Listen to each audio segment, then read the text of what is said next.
తన యుద్ధశూరుల్ని దేవుడు సంసిద్ధపరుస్తున్నాడు. సరైన తరుణం వచ్చినప్పుడు కనురెప్పపాటులో వాళ్ళ స్థానంలో వాళ్ళని ఉంచుతాడు. ఇతను ఎక్కడి నుండి వచ్చాడు అంటూ ప్రపంచమంతా ముక్కున వేలేసుకుంటుంది. న్యాయాధిపతుల గ్రంథం 3వ అధ్యాయం 9-10 వచనాలలో ఇశ్రాయేలీలు యెహోవాకు మొర్రపెట్టగా యెహోవా కాలేబు తమ్ముడైన కనజు యొక్క కుమారుడగు ఒత్నీయేలును రక్షకునిగా ఇశ్రాయేలీల కొరకు నియమించి వారిని రక్షించెను. యెహోవా ఆత్మ అతని మీదికి వచ్చెను. స్నేహితుడా, పరిశుద్ధాత్మను నిన్ను సిద్ధపరచని క్రమశిక్షణ నేర్చుకో.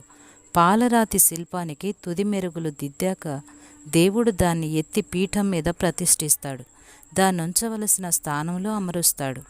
ఒకరోజు వస్తుంది, ఒత్నీయేలు లాగానే మనం కూడా జాతులకి న్యాయాధిపతులుగా ఉంటాం.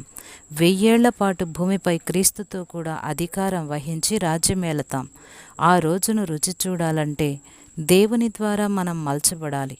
మన అనుదిన జీవితంలో ఎదురయ్యే శ్రమలు, చిన్న చిన్న విజయాలు, వీటన్నిటి మూలంగా దేవుడు మనకి శిక్షణ ఇస్తున్నాడు.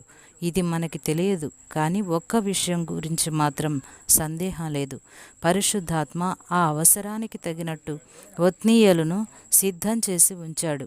పరలోకపు రాజైన దేవుడు అతనికి ఓ సింహాసనాన్ని తయారుగా ఉంచాడు. మానవ బలము, మానవ ఘనత, సుఖశాంతుల్లో చిగురించవు. లోకంలో బాధలను ఎదుర్కోని వారు శూరులెన్నటికీ కాలేరు. మనిషి జీవితయాత్రలో ఎప్పుడో ఒకప్పుడు పల్లపు ప్రాంతాల్లో నడవక తప్పదు.